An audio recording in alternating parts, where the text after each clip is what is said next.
Our Premier League insider, David Ornstein. David, we got the massive news on Wednesday, really the off-the-pitch news of this entire season.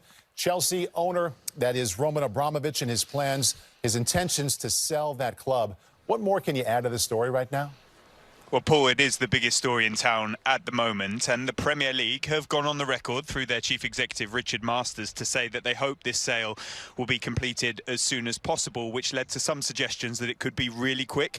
But my understanding from speaking to sources around the situation is that it could be the opposite. It may take quite some time, many months potentially, because you don't sell a club of Chelsea's stature and of a valuation that Roman Abramovich reportedly wants of around £3 million overnight. And there are many complications to this deal as well, to do with Chelsea Stadium and their financial situation as well. Who's prepared to take this on? I would urge caution on many of the names that you're hearing in the media, because normally when these situations happen, they happen with people that you haven't heard about much before it is announced. But the consensus among the Chelsea fans is that they want him to stay. They made that vocally clear at Burnley yesterday. But I don't think he'll be changing his mind from what I hear. The potential sanctions that he may face from the UK government, which he doesn't feel he should be facing, and he may not, but the threat of it and the environment around this means he will sell at some point. As for the players, it's business as usual. Those I've spoken to, they're very calm. They're getting on with their football, as you saw with that result yesterday. Petr Cech spoke to them on Thursday. He held a meeting and said, just continue doing what you're doing. You've got no control over the situation. But one thing that has stopped is transfer negotiations and contract talks, because of the uncertainty that they will hope will be given some clarity in the months ahead. You broke the story late last weekend that Leeds would indeed fire Marcelo Bielsa. Didn't take them long to get to Jesse Marsch. Could you give us a little backstory on how that transition happened so quickly? Yeah, it was a big story too, of course, Paul. And one of the biggest issues here was that the fans wanted Marcelo Bielsa to stay, but Leeds had to act. The results suggested as much. They needed to protect their Premier League status for their own finances. And of course, they've got the 49ers enterprises, a huge investment in them as well. They've got plans to redevelop Ellen Road, and that relies on Premier League football. Victor Orta, their sporting director, has always got his eye on other coaches, and he'd been in touch with Jesse Marsch for quite some time. He saw the work he did in the MLS, and also with Salzburg in particular, more recently with Leipzig, where it didn't go so well. And so it was a very slick and smooth transition to get him in.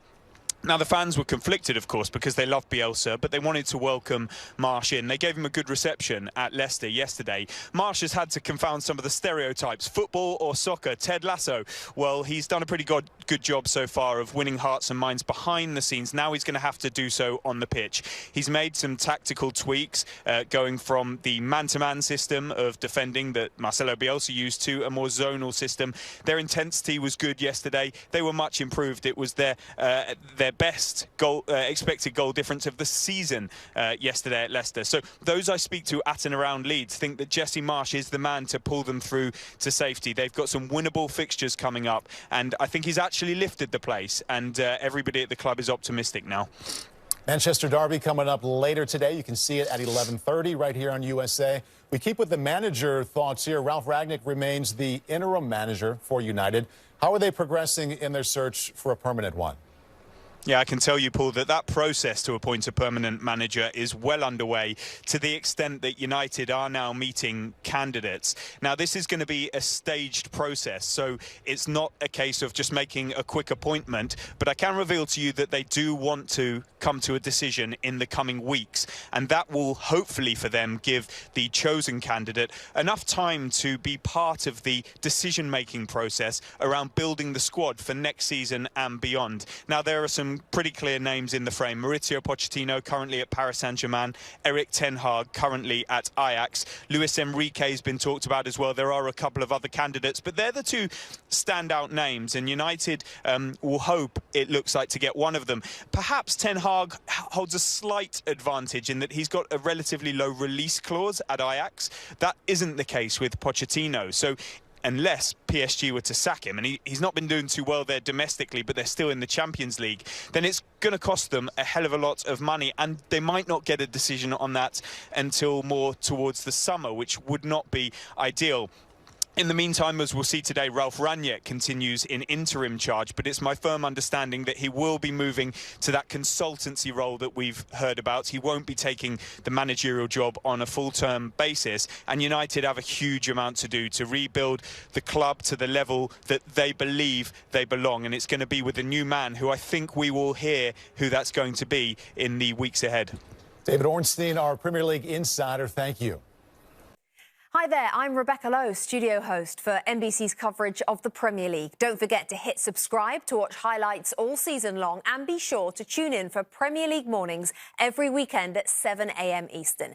And for even more content, head over to Peacock, where we've got live games, original series and a dedicated round-the-clock Premier League channel featuring studio shows, classic matches and much more.